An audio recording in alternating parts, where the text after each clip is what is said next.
Welcome back dear students and friends. Shri Krishna GS academy में आपका हार्दिक स्वागत है। आइए कंटिन्यू करते हैं। बीपीएससी पीवाईक्यू पेज नंबर 19 है ये।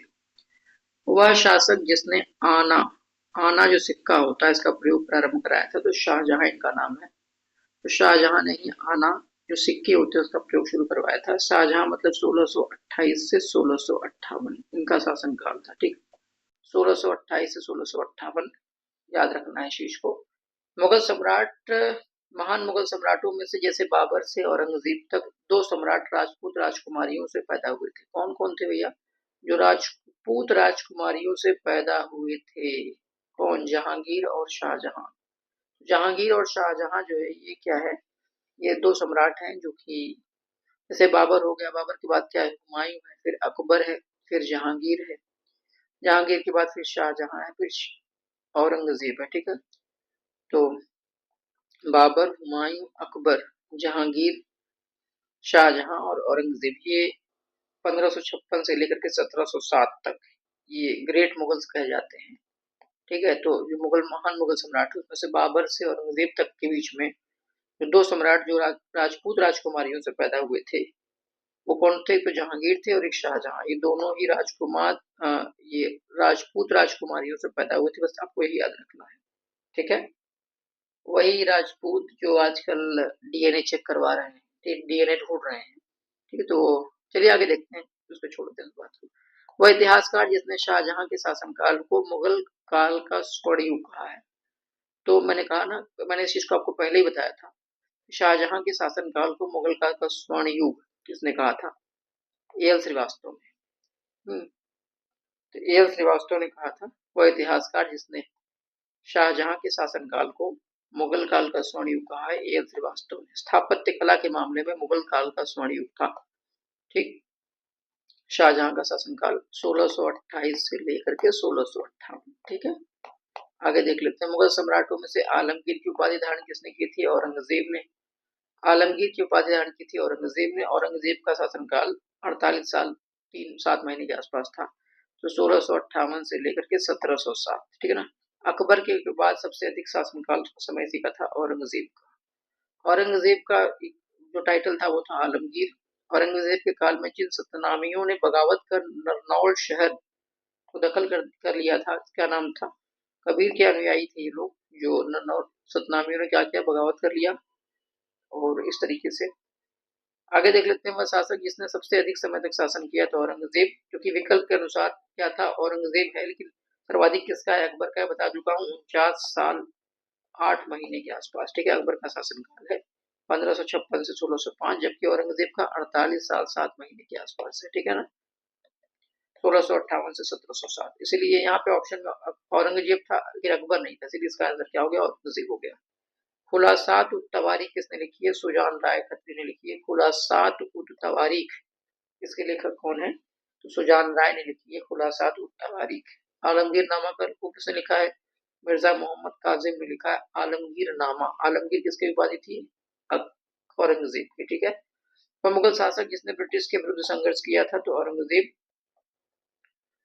1658 से 1707। 1680 के आसपास क्या हुआ था? इसने मुगलों को, इसने अंग्रेजों को क्या हुआ था? खदेड़ दिया था। हुगली से खदेड़ दिया था इसने, औरंगजेब ने। और एक अंग्रेज सेनापति था, उसका नाम था child, John child. John child को उसने भगा के मारा था, बच्चे को। ठीक है ना, चाइल्ड से आप याद रखेंगे। औरंगजेब ने क्या किया? चाइल्ड को भगा भगा के मारा था हुगली से। औरंगजेब द्वारा चलाए गए जिहाद का अर्थ है और दारुल इस्लाम। देखिए दारुल इस्लाम क्या होता है? औरंगजेब में जिहाद का मतलब होता है धार्मिक युद्ध। ठीक है, वो कौन से किस धर्म के लिए युद्ध लड़ रहे हैं पता नहीं। ठीक है ना, तो जिहाद जो है यहाँ पे यही पूछा गया है कि औरंगजेब द्वारा चलाए गए जिहाद का क्या अर्थ है।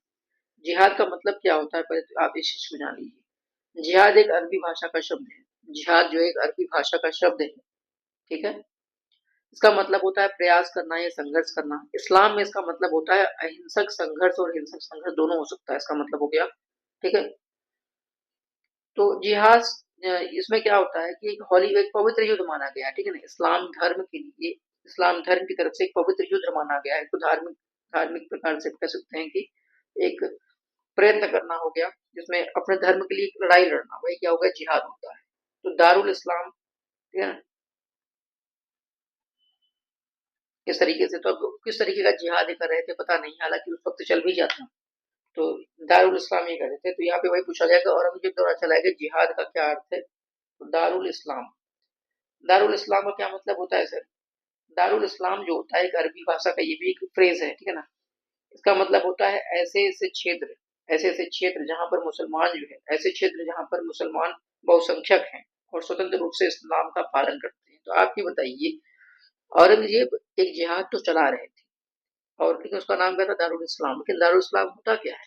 दारुल इस्लाम का मतलब ये होता है वैसे वैसे क्षेत्र जहां मुसलमान क्या है, बहुसंख्यक हैं और स्वतंत्र रूप से इस्लाम का पालन करते हैं।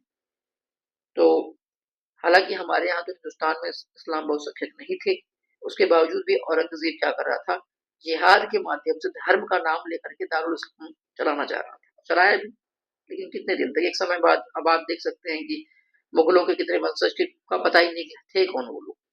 तो शासन किसका भी हो, चाहे जैसा भी हो, चाहे कोई कितना भी कुछ कर ले, लेकिन एक समय बाद उसका अंत हो ही जाता है। तो औरंगजेब 1658 से 1707, तो मुसलमान धर्म खतरे में था उस वक्त, इसलिए धर्म को बढ़ावा दिया जा रहा था। और आज कोई और धर्म भी खतरे में, तो धर्म ही क्या जो खतरे में आ जाए, ठीक है। तो धार्मिक रंग दे करके लोग अपना उल्लू सीधा करना चाहते हैं। लेकिन आप नवयुवक, आपको रोजगार से मतलब है, आप फालतू चीजों में न फंसिए। आगे देख लेते हैं। यहाँ पे कुछ विविध वाला टॉपिक आ गया, मतलब अब आप मध्यकालीन इतिहास के लास्ट टॉपिक में पहुंच गए। मुगल कालीन वाली बात हो रही है। मुगल चित्रकला अपने चरम उत्कर्ष पर कब थी, जहांगीर के शासनकाल में। जहांगीर यानी कि 1605 से 1627-28, ठीक। जहांगीर यानी सलीम, जहांगीर वही जिसने क्या लगवाया था, जंजीर आदिल, जंजीर बनवा लगवाई थी गेट पर, ठीक है ना, न्याय की जंजीर। शेरशाह की भू लगान व्यवस्था की तुलना की जा सकती है रैयतवाड़ी व्यवस्था। सर रैयत मतलब होता है किसान, रैयत मतलब किसान, ठीक है ना। इसमें किसान क्या करेंगे, वो प्रत्येक किसान अपना क्या देगा, अपना अपना जो भी लगान टैक्स है वो देगा, रैयतवाड़ी। फतेहपुर सीकरी स्थित प्रसिद्ध बुलंद दरवाजा जामी मस्जिद का प्रवेश द्वार है, दक्षिणी, ठीक है ना। फतेहपुर सीकरी में एक बहुत, आपको पता ही बुलंद दरवाजा बनाया गया था गुजरात विजय के उपलक्ष्य में, ठीक। तो वहां पर जामी मस्जिद, इसका प्रवेश द्वार कहाँ पर, दक्षिणी साइड में। उसके जैसे मस्जिद है तो बुलंद दरवाजा है, उसके जामी मस्जिद जो प्रवेश द्वार कहाँ पर, दक्षिणी साइड में। इसको आपको याद रखना है। फतेहपुर सीकरी आगरा में है, ठीक है। और भारत के फतेहपुर सीकरी में आपको पता होना चाहिए सलीम चिश्ती, शेख सलीम चिश्ती का मकबरा भी है, की दरगाह भी है। और सलीम यानी इन्हीं के आशीर्वाद से सलीम यानी कि जहांगीर का जन्म हुआ था। भारत के जौनपुर नगर को मध्यकाल में सिराज मशरिक यानी पूरब का सिराज, सिराज का मतलब होता है ताज, ये सिराज हिंद भी कहा जाता है। सिराज मशरिक मतलब कि पूरब का ताज, ये सिराज हिंद भी कहा जाता है। इस चीज को आपको याद रखना है। तो भारत के किस नगर में, जौनपुर नगर। जौनपुर नगर जो है गोमती नदी के किनारे है, गोमती नदी के किनारे है। इस चीज को आपको याद रखना है, जौनपुर। और इसे सिराज मशरिक यानी पूरब का सिराज भी कहा जाता है, सिराज हिंद भी कहा जाता है। जौनपुर नगर बहुत ही फेमस, यहाँ पर आपका जो है अटाला मस्जिद है, ठीक है ना, बाल अटाला मस्जिद। हालांकि एक विवाद हो गया है कि भाई किसी अटाला देवी मंदिर के नाम से था, उसके उसको मस्जिद कन्वर्ट कर दिया गया, तो वो छोड़िए। लेकिन ये लगा जौनपुर में आपका ये अटाला मस्जिद है, ठीक है ना। लाल दरवाजा यहाँ पर है, लाल दरवाजा, ठीक है ना। शाही पुल, शाही किला, ठीक, ये सब फेमस है यहाँ का। और जौनपुर जो है ये जौना खान, जौना खान किसका नाम था, मोहम्मद बिन तुगलक का। उसी के नाम पर फिरोज शाह तुगलक ने जौनपुर शहर की स्थापना की थी, वो जौनपुर शहर बनवाया था। फिरोज शाह, आपको पता ही फिरोज शाह तुगलक ने बहुत सारे शहरों का निर्माण करवाया था, उसी में जौनपुर भी था। किसकी याद में करवाया था, जौना खान, जो कि मोहम्मद बिन तुगलक का नाम था, जो मूल नाम था, उसी के नाम पे बनवाया था जौनपुर। और जौनपुर सल्तनत की बात अगर हम करेंगे, जौनपुर सल्तनत जो है ये काफी फेमस हो गई थी जो है एक समय में।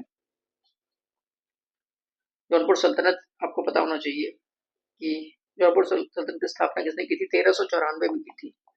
1394 में की थी ख्वाजा जहान मलिक सरवर।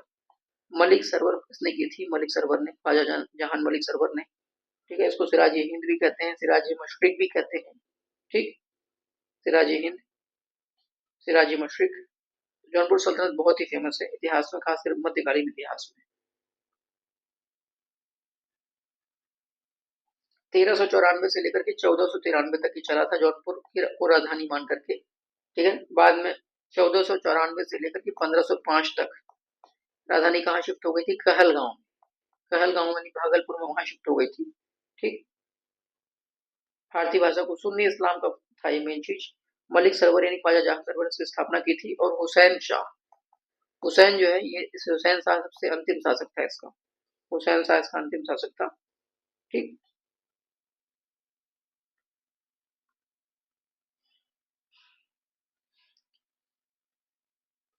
आगे देख लेते हैं। मुगल शासन में मुहतसिब कौन थे सर? मुहतसिब जो है ये कौन थे? जो मुगल शासन में मुहतसिब ये थे लोक आचरण अधिकारी। मुहतसिब लोक आचरण अधिकारी हुआ करते थे मुगल शासन में। दास्तान अमीर हमजा का चित्रांकन किसने किया था? तो मीर सैयद अली ने दास्तान अमीर हमजा का चित्रांकन किया था।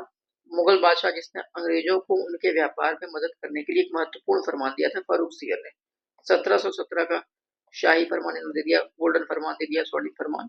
ठीक है ना।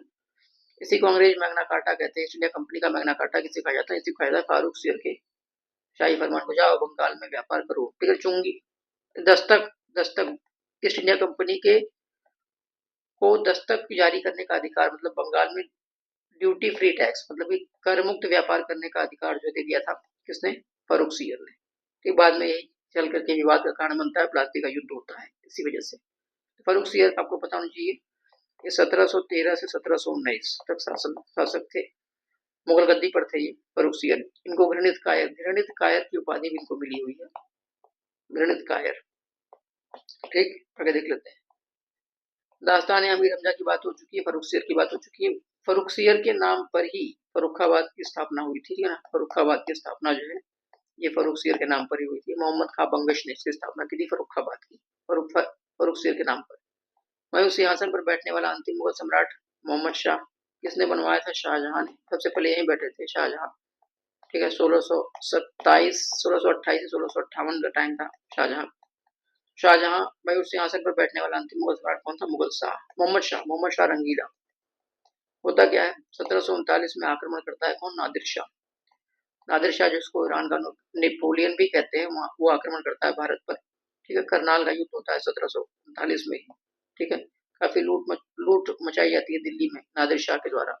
ठीक। और फिर यहाँ से क्या लूट के ले जाता है? मयूर सिंहासन ले जाता है, कोहिनूर दरियाई नूर सब कुछ यहाँ से उठा ले जाता है। कहाँ पर? ईरान लेके चला जाता है कौन? नादिर शाह। इसलिए जब ये आपका मयूर सिंहासन मिले भी चले गए तो मोहम्मद शाह सबसे अंतिम में बैठने वाला इस पर गद्दी पर कौन था? ये मोहम्मद शाह रंगीला। ठीक है। मोहम्मद शाह रंगीला का जो समय था वो था 1719 से 1700 लेकर के 48 तक। इस टाइम तक ये शासन था। शासन सिर्फ लंबा था, मुर्गों की लड़ाई का बड़ा शौक था इसे। मुर्गों की लड़ाई, मुर्गा नाच, लड़ाई, ये सब चीजें, इसलिए इसका नाम रंगीला पड़ गया। जवाबित का संबंध था। जवाबित कौन थे सर? जवाबित जो थे ये राज्य कानून से संबंधित थे। कोस मीनार कहाँ पर है? ये एक दूरी निर्धारक है। कोस मीनार जो है ये क्या है? दूरी निर्धारक है। इस चीज को भी आपको याद रखना है। कोस मीनार जो है ये दूरी निर्धारक है। ठीक है। मतलब प्रत्येक कोस, एक कोस में कितना होता है, इसको देखिए गांव में लोग बोलते हैं कि इतना कोस दूरी है। तो कोस मीनार क्या हुआ करती थी? एक दूरी निर्धारक हुआ करती थी। ये भारत में मध्य युगीन मील के पत्थर होते थे जो सड़कों पर एक कोस यानी लगभग एक कोस में लगभग 3.22 किलोमीटर की दूरी को चिन्हित करते हैं। कोस शब्द दूरी की प्राचीन भारतीय इकाई है और मीनार का अर्थ है स्तंभ। मतलब कि एक पत्थर बड़ा बड़ा बनाया गया वो होता था मुगल कालीन समय में, उस पर लिखा जाता था कि हाँ भैया इतना कोस है। कहने का मतलब ये कि कोस शब्द दूरी का एक प्राचीन भारतीय इकाई है। ठीक है। पश्तून शासक था शेरशाह सूरी। इसने 16वीं शताब्दी में क्या किया था? कोस मीनार का निर्माण करवाया था। जहांगीर ने भी 1619 में जो कोस मीनार के निर्माण का आदेश दिया था। फिर अकबर ने जो है कोस मीनार का निर्माण भी करवाया था 1575 में। ठीक। कहने का मतलब ये जो माइलस्टोन आजकल सड़कों पर लगी थी इसी तरीके से कुछ होता था। ठीक। ये प्रशासनिक सुविधा और यात्रियों की मदद के लिए बनाई गई थी। आगे देख लेते हैं। तो कोस में आपको बता चुका हूँ, सब इस बात से जान जाओ 3.22 किलोमीटर होता है कोस। शिवाजी के पिता का क्या नाम था? अब हम मराठा राज्य पढ़ रहे हैं। ठीक है। सन शिवाजी के पिता का नाम था शाहजी भोसले। सर्वप्रथम बाजीराव सेकंड मराठा पेशवा ने सहायक संधि को स्वीकार किया था। कब किया था सर? बाजीराव सेकंड ने तो 1805। ठीक है। सॉरी 1802 में ये शायद स्वीकार किया था बाजीराव सेकंड ने। ठीक। इसको मैं कंफर्म कर लेता हूँ, वेट वेट। 31 दिसंबर 1802 में जो है ब्रिटिश ईस्ट इंडिया कंपनी और मराठा के बीच क्या हुआ, पेशवा बाजीराव के बीच क्या हुआ, सेकंड के बीच में ये बेसिन की संधि होती है, बेसिन की संधि होती है 1802 में, ठीक है, बाजीराव द्वितीय और अंग्रेजों के मध्य 31 दिसंबर 1802 में, ठीक है। ये पुणे की एक लड़ाई हुई थी, उसके बाद ये संधि हुई थी। तो इस संधि के द्वारा सहायक संधि को स्वीकार कर लिया गया था, किसके द्वारा, मराठा पेशवा के द्वारा, ठीक है। सहायक संधि आपको पता ही होगा 1798 में शुरू की गई, इसके द्वारा वेलिजेली द्वारा, लॉर्ड वेलिजेली के द्वारा, तो वही वेलिजेली जो आपको मैं आपको बंगाल टाइगर कहता था, बंगाल का टाइगर कहता था वेलिजेली। सहायक संधि स्वीकार करने वाला पहला भारतीय राज्य या प्रांत कौन सा था, हैदराबाद, ठीक है, हैदराबाद, फिर मैसूर, हैदराबाद, फिर अवध, फिर मैसूर, हैदराबाद, अवध, फिर मैसूर, फिर तंजौर, ठीक है, ऐसे याद रखना है आप लोग। आगे देख लेते हैं, सतनामी प्रथा की स्थापना हुई थी 1657 ईडी में। सतनामी प्रथा पंथ की स्थापना कब हुई थी, 1657 में। शिवाजी की राजधानी क्या थी, रायगढ़, रायगढ़ जिला भी है महाराष्ट्र में। शिवाजी का जन्म 1627 में, ठीक है ना, 1627, और मृत्यु कब हुई थी, 1680 में। शिवाजी की राजधानी थी रायगढ़, बता चुका हूँ। वह शासक जिसके अंतर्गत 8 मंत्रियों की एक समिति के अध्यक्ष, समिति अथवा अष्टप्रधान थी, तो शिवाजी, शिवाजी के समय में 8 मंत्रियों की एक समिति होती थी, उसे बोलते थे अष्टप्रधान। अष्टप्रधान को आप अष्टदिग्गज से कंफ्यूज मत करिएगा। अष्टदिग्गज कृष्णदेव राय के दरबार में 8 कवियों का समूह हुआ करता था, वो था अष्टदिग्गज, जबकि अष्टप्रधान क्या है, मंत्रिमंडल है 8 मंत्रियों का, शिवाजी मराठा के समय में, ठीक है। शिवाजी के शासन तंत्र में विदेश मंत्री को क्या कहते थे, आर्य सुमंत या सुमंत कहते थे, सुमंत, सुमंत, विदेश मंत्रालय। समर्थ रामदास किसके गुरु थे, शिवाजी के। तो गुरु थे कैसे, आध्यात्मिक गुरु थे या धार्मिक गुरु थे, कौन, शिवाजी के, रामदास। जबकि वैसे ट्रेनिंग इनको किसने दिया था, शिवाजी को, दादा कुंडदेव ने, दादाजी कुंडदेव ने जो है इनको शिक्षा दीक्षा दी थी, सिखाई थी तलवारबाजी वगैरह। तो धार्मिक गुरु कौन थे, संत रामदास। संत रामदास ने ही क्या किया है, समर्थ रामदास ने ही जानता राजा की उपाधि किसको दी थी, शिवाजी को। जानता राजा की उपाधि किसको दी थी, शिवाजी को, समर्थ रामदास, गुरु रामदास। और इन्होंने एक पुस्तक लिखी, उसका नाम है दास बोध, दास बोध, इसको भी याद रखना है। तो रामदास गुरु किसके थे, शिवाजी के। महाराष्ट्र में वतनदार ये क्या होते थे, ये सामंत वर्ग को कहा जाता था। वतनदार कौन थे, सामंत वर्ग जो थे महाराष्ट्र में से बोलते थे वतनदार। सरंजामी प्रथा संबंधित थी किससे, मराठा भू राजस्व प्रथा से। सरंजामी जो प्रथा संबंधित है किससे, मराठा भू राजस्व क्या है, सरंजामी प्रथा संबंधित है, ठीक। इस तरीके से हमने जो है आपका जो हिस्ट्री है, मध्यकालीन इतिहास, इसको हमने कवर कर लिया। पेज नंबर 19 भी क्लियर हो गया। Thank you.